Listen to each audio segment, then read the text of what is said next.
पिता के वीर्य और माता के गर्भ के बिना जन्मे 16 पौराणिक पात्रों की कथा हमारे हिंदू धर्म ग्रंथ वाल्मीकि रामायण, महाभारत आदि में कई ऐसे पात्रों का वर्णन है जिनका जन्म बिना मां के गर्भ और पिता के वीर्य के हुआ था। यहाँ हम आपको 16 ऐसे ही पौराणिक पात्रों के जन्म की कहानी बताएंगे। 1. धृतराष्ट्र, पांडु और विदुर के जन्म की कथा। हस्तिनापुर नरेश शांतनु और रानी सत्यवती के चित्रांगद और विचित्रवीर्य नामक 2 पुत्र हुए। शांतनु का स्वर्गवास चित्रांगद और विचित्रवीर्य के बाल्यकाल में ही हो गया था, इसलिए उनका पालन पोषण भीष्म ने किया। भीष्म ने चित्रांगद के बड़े होने पर उन्हें राजगद्दी पर बिठा दिया, लेकिन कुछ ही काल में गंधर्वों से युद्ध करते हुए चित्रांगद मारा गया। इस पर भीष्म ने उनके अनुज विचित्रवीर्य को राज्य सौंप दिया। अब भीष्म को विचित्रवीर्य के विवाह की चिंता हुई। उन्हीं दिनों काशीराज की 3 कन्याओं अंबा, अंबिका और अंबालिका का स्वयंवर होने वाला था। उनके स्वयंवर में जाकर अकेले ही भीष्म ने वहां आए समस्त राजाओं को परास्त कर दिया और तीनों कन्याओं का हरण करके हस्तिनापुर ले आए। बड़ी कन्या अंबा ने भीष्म को बताया कि वह अपना तन मन राज शाल्व को अर्पित कर चुकी है। उसकी बात सुनकर भीष्म ने उसे राजा शाल्व के पास भिजवा दिया और अंबिका और अंबालिका का विवाह विचित्रवीर्य के साथ करवा दिया। राजा शाल्व ने अंबा को ग्रहण नहीं किया, अतः वह हस्तिनापुर लौटकर आ गई और भीष्म से बोली, हे आर्य, आप मुझे हर कर लाए हैं, अतएव आप मुझसे विवाह करें। किंतु भीष्म ने अपनी प्रतिज्ञा के कारण उसके अनुरोध को स्वीकार नहीं किया। अंबा रुष्ट होकर परशुराम के पास गई और उनसे अपनी व्यथा सुनाकर सहायता मांगी। परशुराम ने अंबा से कहा, हे देवी, आप चिंता न करें, मैं आपका विवाह भीष्म के साथ करवाऊंगा। परशुराम ने भीष्म को बुलावा भेजा, किंतु भीष्म उनके पास नहीं गए। इस पर क्रोधित होकर परशुराम भीष्म के पास पहुंचे और दोनों वीरों में भयानक युद्ध छिड़ गया। दोनों ही अभूतपूर्व योद्धा थे, इसलिए हार जीत का फैसला नहीं हो सका। आखिर देवताओं ने हस्तक्षेप करके इस युद्ध को बंद करवा दिया। अंबा निराश होकर वन में तपस्या करने चली गई। विचित्रवीर्य अपनी दोनों रानियों के साथ भोग विलास में रत हो गए, किंतु दोनों ही रानियों से उनकी कोई संतान नहीं हुई और वे क्षय रोग से पीड़ित होकर मृत्यु को प्राप्त हो गए।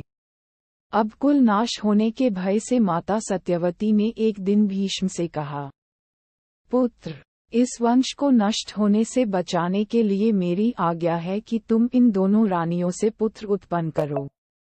माता की बात सुनकर भीष्म ने कहा, माता, मैं अपनी प्रतिज्ञा किसी भी स्थिति में भंग नहीं कर सकता।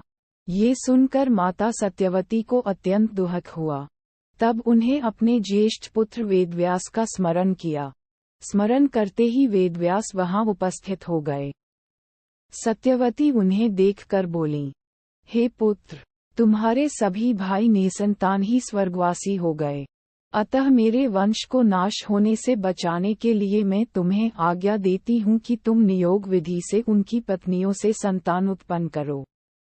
वेदव्यास उनकी आज्ञा मान कर बोले, माता, आप उन दोनों रानियों से कह दीजिए कि वो मेरे सामने से निवस्त्र होकर गुजरे, जिससे कि उनको गर्भधारण होगा। सबसे पहले बड़ी रानी अंबिका और फिर छोटी रानी अंबालिका गई, पर अंबिका ने उनके तेज से डरकर अपने नेत्र बंद कर लिए, जबकि अंबालिका वेदव्यास को देखकर भय से पीली पड़ गई। वेदव्यास लौटकर माता से बोले, माता, अंबिका का बड़ा तेजस्वी पुत्र होगा, किंतु नेत्र बंद करने के दोष के कारण वह अंधा होगा, जबकि अंबालिका के गर्भ से पांडु रोग से ग्रसित पुत्र पैदा होगा। ये जानकर इससे माता सत्यवती ने बड़ी रानी अंबिका को पुनः वेदव्यास के पास जाने का आदेश दिया। इस बार बड़ी रानी ने स्वयं न जाकर अपनी दासी को वेदव्यास के पास भेज दिया। दासी बिना किसी संकोच के वेदव्यास के सामने से गुजरी। इस बार वेदव्यास ने माता सत्यवती के पास आकर कहा, माते, इस दासी के गर्भ से वेद वेदांत में पारंगत अत्यंत नीतिवान पुत्र उत्पन्न होगा। इतना कहकर वेदव्यास तपस्या करने चले गए। समय आने पर अंबिका के गर्भ से जन्मान धृतराष्ट्र, अंबालिका के गर्भ से पांडु, रोग से ग्रसित पांडु तथा दासी के गर्भ से धर्मात्मा विदुर का जन्म हुआ। 2. कौरवों के जन्म की कथा। एक बार महर्षि वेदव्यास हस्तिनापुर आए। गांधारी ने उनकी बहुत सेवा की, जिससे प्रसन्न होकर उन्होंने गांधारी को वरदान मांगने को कहा। गांधारी ने अपने पति के समान ही बलवान 100 पुत्र होने का वर मांगा। समय पर गांधारी को गर्भ ठहरा और वह 2 वर्ष तक पेट में ही रहा। इससे गांधारी घबरा गई और उसने अपना गर्भ गिरा दिया। उसके पेट से लोहे के समान एक मांसपिंड निकला। महर्षि वेदव्यास ने अपनी योग दृष्टि से ये सब देख लिया और वे तुरंत गांधारी के पास आए।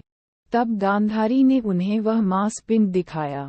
महर्षि वेदव्यास ने गांधारी से कहा कि तुम जल्दी से 100 कुंड बनवाकर उन्हें घी से भर दो और सुरक्षित स्थान में उनकी रक्षा का प्रबंध कर दो तथा इस मांसपिंड पर जल छिड़को।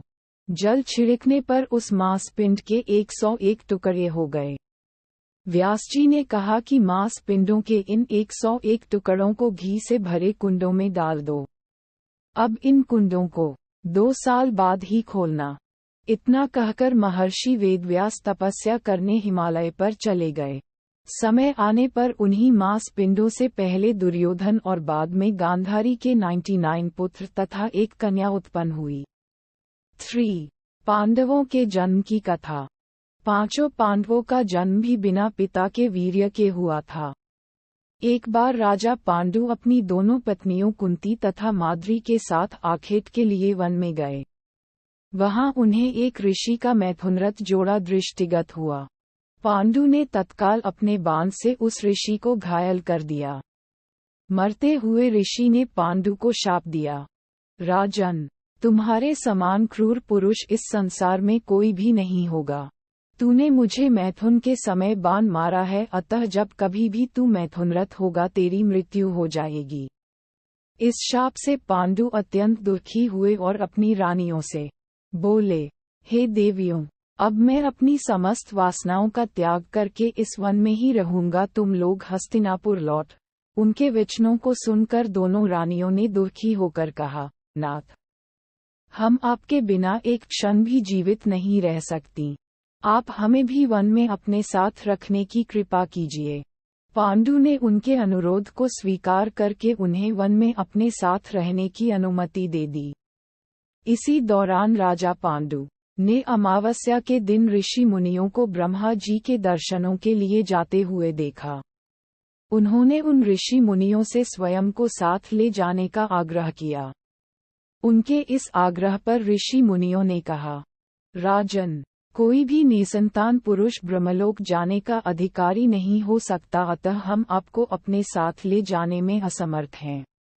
ऋषि मुनियों की बात सुनकर पांडु अपनी पत्नी से बोले, हे कुंती, मेरा जन्म लेना ही वृथा हो रहा है, क्योंकि संतानहीन व्यक्ति पितृ ऋण, ऋषि ऋण, देव ऋण तथा मनुष्य ऋण से मुक्ति नहीं पा सकता। क्या तुम पुत्र प्राप्ति के लिए मेरी सहायता कर सकती हो?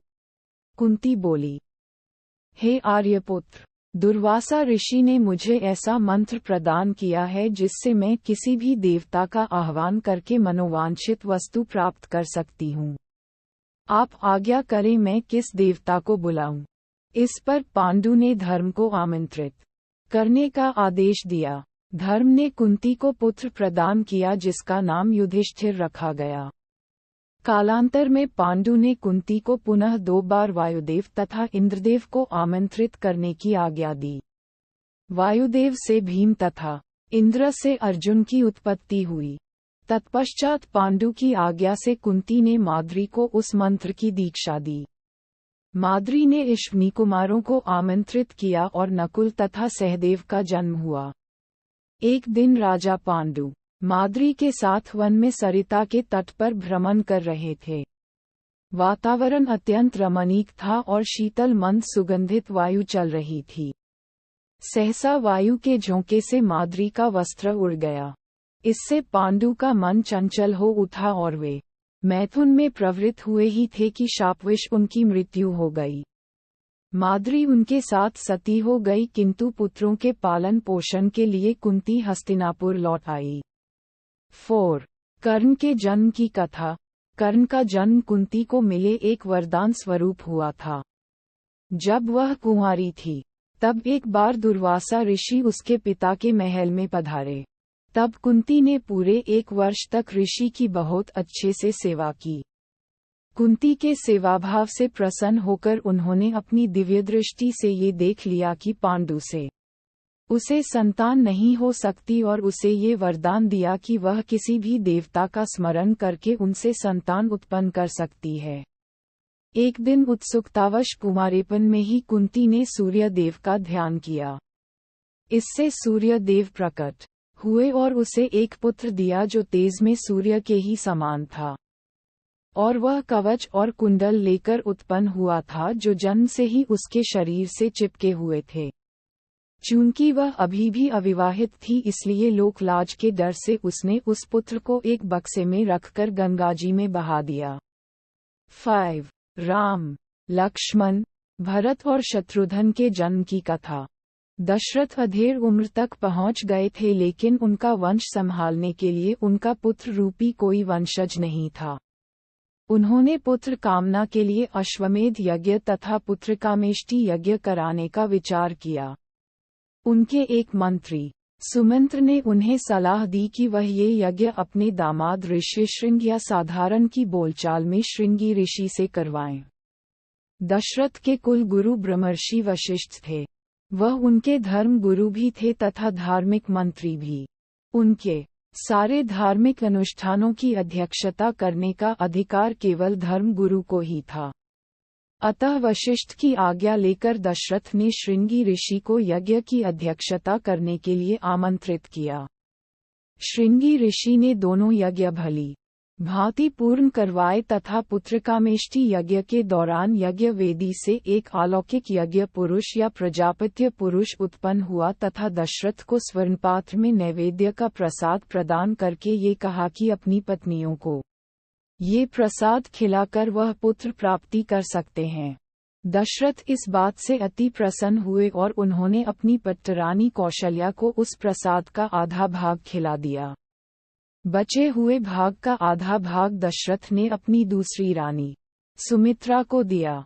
उसके बचे हुए भाग का आधा हिस्सा उन्होंने कैकेयी को दिया। कुछ सोचकर उन्होंने बचा हुआ 8वां भाग भी सुमित्रा को दे दिया। सुमित्रा ने पहला भाग भी ये जानकर नहीं खाया था कि जब तक राजा दशरथ कैकेयी को उसका हिस्सा नहीं दे देते तब तक वह अपना हिस्सा नहीं खाएगी। अब कैकेयी ने अपना हिस्सा पहले खा लिया और तत्पश्चात सुमित्रा ने अपना हिस्सा खाया। इसी कारण राम, भरत तथा लक्ष्मण व शत्रुघ्न का जन्म हुआ।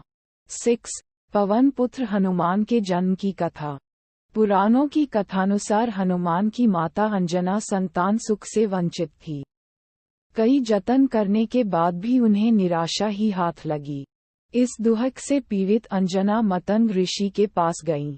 तब मंतग ऋषि ने उनसे कहा, पप्पा सरोवर के पूर्व में एक नरसिम्हा आश्रम है, उसकी दक्षिण दिशा में नारायण पर्वत पर स्वामी तीर्थ है, वहां जाकर उसमें स्नान करके 12 वर्ष तक तप एवं उपवास करना पड़ेगा, तब जाकर तुम्हें पुत्र सुख की प्राप्ति होगी।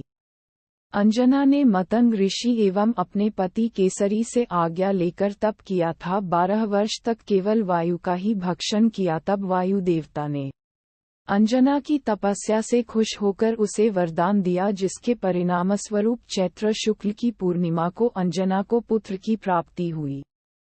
वायु के द्वारा उत्पन्न इस पुत्र को ऋषियों ने वायुपुत्र नाम दिया। 7. हनुमान पुत्र मकरध्वज के जन्म की कथा। हनुमान वैसे तो ब्रह्मचारी थे, फिर भी वो एक पुत्र के पिता बने थे। हालांकि ये पुत्र वीर्य की जगह पसीने की बूंद से हुआ था। कथा कुछ इस प्रकार है। जब हनुमान जी सीता की खोज में लंका पहुंचे और मेघनाद द्वारा पकड़े जाने पर उन्हें रावण के दरबार में प्रस्तुत किया गया, तब रावण ने उनकी पूंछ में आग लगवा दी थी और हनुमान ने जलती हुई पूंछ से लंका जला दी।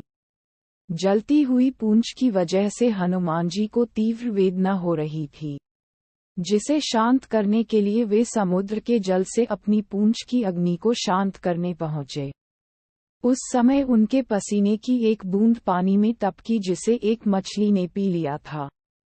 उसी पसीने की बूंद से वह मछली गर्भवती हो गई और उससे उसे एक पुत्र उत्पन्न हुआ, जिसका नाम पड़ा मकरध्वज। मकरध्वज भी हनुमान जी के समान ही महान पराक्रमी और तेजस्वी था। उसे अहिरावण द्वारा पाताल लोक का द्वारपाल नियुक्त किया गया था।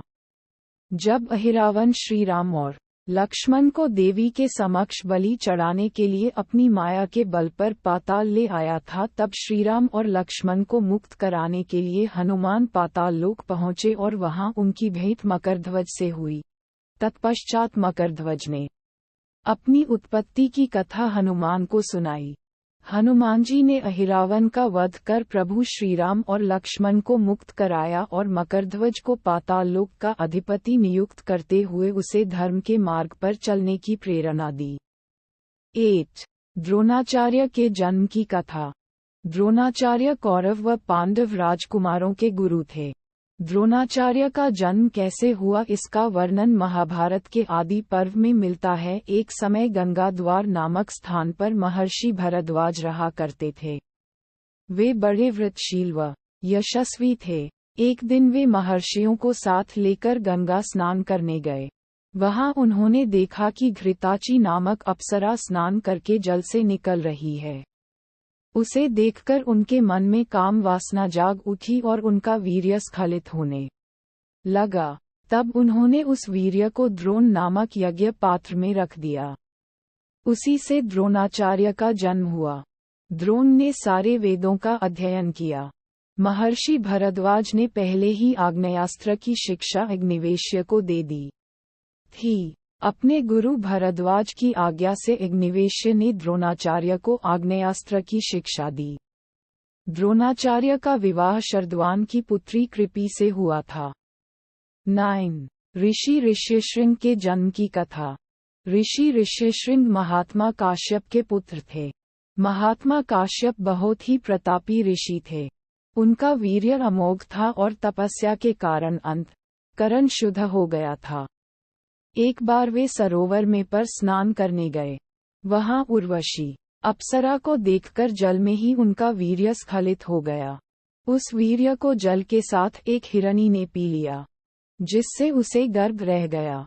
वास्तव में वह हिरनी एक देवकन्या थी।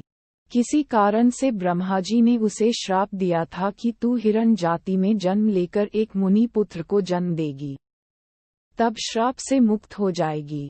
इसी श्राप के कारण महामुनि ऋष्यशृंग उस मृगी के पुत्र हुए। वे बड़े तपोनिष्ठ थे। उनके सिर पर एक सींग था, इसीलिए उनका नाम ऋष्यशृंग प्रसिद्ध हुआ। वाल्मीकि रामायण के अनुसार राजा दशरथ ने पुत्र प्राप्ति के लिए पुत्रेष्ठी यज्ञ करवाया था। इस यज्ञ को मुख्य रूप से ऋषि ऋष्यशृंग ने संपन्न किया था। इस यज्ञ के फलस्वरूप ही भगवान श्रीराम, लक्ष्मण, भरत व शत्रुघ्न का जन्म हुआ था। 10.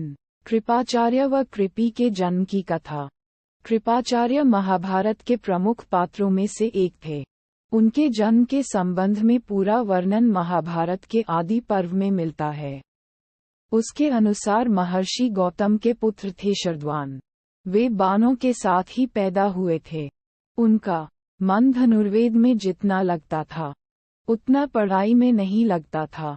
उन्होंने तपस्या करके सारे अस्त्र शस्त्र प्राप्त किए। शरद्वान की घोर तपस्या और धनुर्वेद में निपुणता देखकर देवराज इंद्र बहुत भयभीत हो गए। उन्होंने शरद्वान की तपस्या में विघ्न डालने के लिए जानपदी नाम की देवकन्या भेजी। वह शरद्वान के आश्रम में आकर उन्हें लुभाने लगी। उस सुंदरी को देखकर शरद्वान के हाथों से धनुष बाण गिर गए। वे बड़े संयमी थे तो उन्होंने स्वयं को रोक लिया, लेकिन उनके मन में विकार आ गया था, इसलिए अनजाने में ही उनका शुक्रपात हो गया। वे धनुष, बाण, आश्रम और उस सुंदरी को छोड़कर तुरंत वहां से चल गए। उनका वीर्य सरकंडों पर गिरा था, इसलिए वह 2 भागों में बंट गया। उससे एक कन्या और एक पुत्र की उत्पत्ति हुई। उसी समय संयोग से राजा शांतनु वहां से गुजरे। उनकी नजर उस बालक व बालिका पर पड़ी। शांतनु ने उन्हें उठा लिया और अपने साथ ले आए। बालक का नाम रखा कृप और बालिका नाम रखा कृपी। जब शरद्वान को ये बात मालूम हुई तो वे राजा शांतनु के पास आए और उन बच्चों के नाम, गोत्र आदि बतलाकर चारों प्रकार के धनुर्वेदों, विविध शास्त्रों और उनके रहस्यों की शिक्षा दी। थोड़े ही दिनों में कृप सभी विषयों में पारंगत हो गए। कृपाचार्य की योग्यता देखते हुए उन्हें कुरुवंश का कुलगुरु नियुक्त किया गया। 11. द्रौपदी व धृष्टद्युम्न के जन्म की कथा। द्रोणाचार्य और द्रुपद बचपन के मित्र थे। राजा बनने के बाद द्रुपद को अहंकार हो गया। जब द्रोणाचार्य राजा द्रुपद को अपना मित्र समझकर उनसे मिलने गए तो द्रुपद ने उनका बहुत अपमान किया। बाद में द्रोणाचार्य ने पांडवों के माध्यम से द्रुपद को पराजित कर अपने अपमान का बदला लिया। राजा द्रुपद अपनी पराजय का बदला लेना चाहते था, इसलिए उन्होंने ऐसा यज्ञ करने का निर्णय लिया जिसमें से द्रोणाचार्य का वध करने वाला वीर पुत्र उत्पन्न हो सके। राजा द्रुपद इस यज्ञ को करवाने के लिए कई विद्वान ऋषियों के पास गए, लेकिन किसी ने भी उनकी इच्छा पूरी नहीं की। अंत में महात्मा याज ने द्रुपद का यज्ञ करवाना स्वीकार कर लिया। महात्मा याज ने जब राजा द्रुपद का यज्ञ करवाया तो यज्ञ के अग्निकुंड में से एक दिव्य कुमार प्रकट हुआ। इसके बाद उस अग्निकुंड में से एक दिव्य कन्या भी प्रकट हुई। वह अत्यंत ही सुंदर थी। ब्राह्मणों ने उन दोनों का नामकरण किया। वे बोले, ये कुमार बड़ा धृष्ट और असहिष्णु है। इसकी उत्पत्ति अग्निकुंड से हुई है, इसलिए इसका धृष्टद्युम्न होगा। ये कुमारी कृष्ण वर्ण की है, इसलिए इसका नाम कृष्णा होगा। द्रुपद की पुत्री होने के कारण कृष्णा ही द्रौपदी के नाम से विख्यात हुई। 12. राधा के जन्म की कथा। ब्रह्म वैवर्त पुराण के अनुसार एक बार गोलोक में किसी बात पर राधा और श्रीडमा नामक गोप में विवाद हो गया। इस पर श्री राधा ने उस गोप को असुर योनि में जन्म लेने का श्राप दे दिया। तब उस गोप ने भी श्री राधा को ये श्राप दिया कि आपको भी मानव योनि में जन्म लेना पड़ेगा। वहां गोकुल में श्रीहरि के ही अंश महायोगी रायान नामक एक वैश्य होंगे।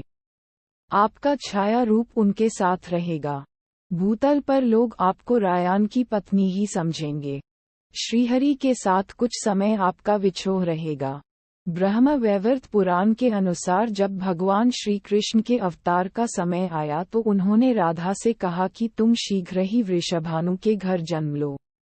श्री कृष्ण के कहने पर ही राधा व्रज में वृषभानु वैश्य की कन्या हुई। राधा देवी अयोनिजा थीं, माता के गर्भ से उत्पन्न नहीं हुई। उनकी माता ने गर्भ में वायु को धारण कर रखा था। उन्होंने योगमाया की प्रेरणा से वायु को ही जन्म दिया, परंतु वहां स्वेच्छा से श्री राधा प्रकट हो गईं। 13. राजा सगर के 60,000 पुत्रों के जन्म की कथा। रामायण के अनुसार इक्ष्वाकु वंश में सगर नामक प्रसिद्ध राजा हुए। उनकी 2 रानियां थीं, केशिनी और सुमति। दीर्घकाल तक संतान जन्म न होने पर राजा अपनी दोनों रानियों के साथ हिमालय पर्वत पर जाकर पुत्र कामना से तपस्या करने लगे। तब महर्षि भृगु ने उन्हें वरदान दिया कि एक रानी को 60,000 अभिमानी पुत्र प्राप्त तथा दूसरी से एक वंशधर पुत्र होगा। कालांतर में सुमति ने तुम्बी के आकार के एक गर्भपिंड को जन्म दिया। राजा उसे फेंक देना चाहते थे, किंतु तभी आकाशवाणी हुई कि इस तुम्बी में 60,000 बीज हैं। घी से भरे एक एक मटके में एक एक बीज सुरक्षित रखने पर कालांतर में 60,000 पुत्र प्राप्त होंगे। इसे महादेव का विधान मानकर सगर ने उन्हें वैसे ही सुरक्षित रखा। समय आने पर उन मटकों से 60,000 पुत्र उत्पन्न हुए। जब राजा सगर ने अश्वमेध यज्ञ किया तो उन्होंने अपने 60,000 पुत्रों को उस घोड़े की सुरक्षा में नियुक्त किया।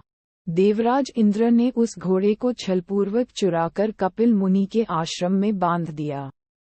राजा सगर के 60,000 पुत्र उस घोड़े को ढूंढते ढूंढते जब कपिल मुनि के आश्रम पहुंचे तो उन्हें लगा कि मुनि ने ही यज्ञ का घोड़ा चुराया है।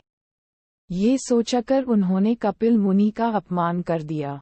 ध्यानमग्न कपिल मुनि ने जैसे ही अपनी आंखें खोली, राजा सगर के 60,000 पुत्र वहीं भस्म हो गए। 14 जनक नंदिनी सीता के जन्म की कहानी। भगवान श्रीराम की पत्नी सीता का जन्म भी माता के गर्भ से नहीं हुआ था। रामायण के अनुसार उनका जन्म भूमि से हुआ था। वाल्मीकि रामायण के बाल कांड में राजा जनक महर्षि विश्वामित्र से कहते हैं कि अथ मे कृत क्षेत्रम लांगलादुथिता तत् क्षेत्रम शोधयता लब्धा नामना सीतेति विश्रुता भूतलादुथिता सा तु व्यवर्धत ममामजा। अर्थात एक दिन में यज्ञ के लिए भूमि शोधन करते समय खेत में हल चला रहा था। उसी समय हल के अग्रभाग से जोती गई भूमि से एक कन्या प्रकट हुई।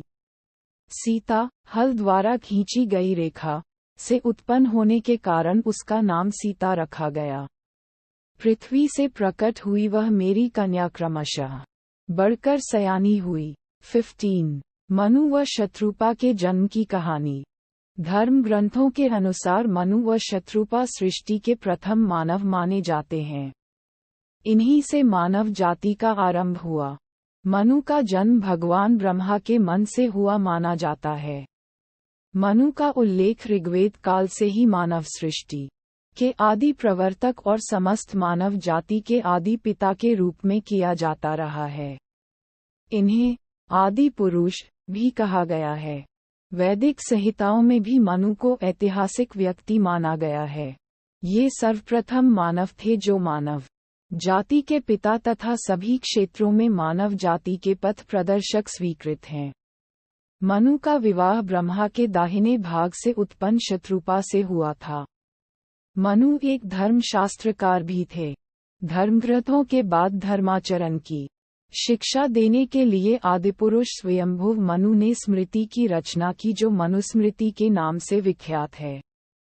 उत्तानपाद जिसके घर में ध्रुव पैदा हुआ था, इन्हीं का पुत्र था। मनु स्वयंभुव का ज्येष्ठ पुत्र प्रियव्रत पृथ्वी का प्रथम क्षत्रिय माना जाता है। इनके द्वारा प्रणीत स्वयंभुव शास्त्र के अनुसार पिता की संपत्ति में पुत्र और पुत्री का समान अधिकार है। इनको धर्मशास्त्र का और प्राचेतस मनु अर्थशास्त्र का आचार्य माना जाता है। मनुस्मृति ने सनातन धर्म को आचार संहिता से जोड़ा था। 16 राजा पृथु के जन्म की कथा। पृथु एक सूर्यवंशी राजा थे जो वेन के पुत्र थे। स्वयंभुव मनु के वंशज राजा अंक का विवाह सुनिथा नामक स्त्री से हुआ था। वेन उनका पुत्र हुआ। वह पूरी धरती का एकमात्र राजा था। सिंहासन पर बैठते ही उसने यज्ञ कर्मादि बंद कर दिए। तब ऋषियों ने मंत्रपूत कुशों से उसे मार डाला, लेकिन सुनिथा ने अपने पुत्र का शव संभाल कर रखा। राजा के अभाव में पृथ्वी पर पाप कर्म लगे। तब ब्राह्मणों ने मृत राजा वेन की भुजाओं का मंथन किया, जिसके फलस्वरूप स्त्री पुरुष का जोड़ा प्रकट हुआ। पुरुष का नाम पृथु तथा स्त्री का नाम अर्ची हुआ। अर्ची पृथु की पत्नी हुई। पृथु पूरी धरती के एकमात्र राजा हुए। पृथु ने ही उबड़ खाबड़ धरती को जोतने योग्य बनाया। नदियों, पर्वतों, झरनों आदि का निर्माण किया। राजा पृथु के नाम से ही इस धरा का नाम पृथ्वी पड़ा।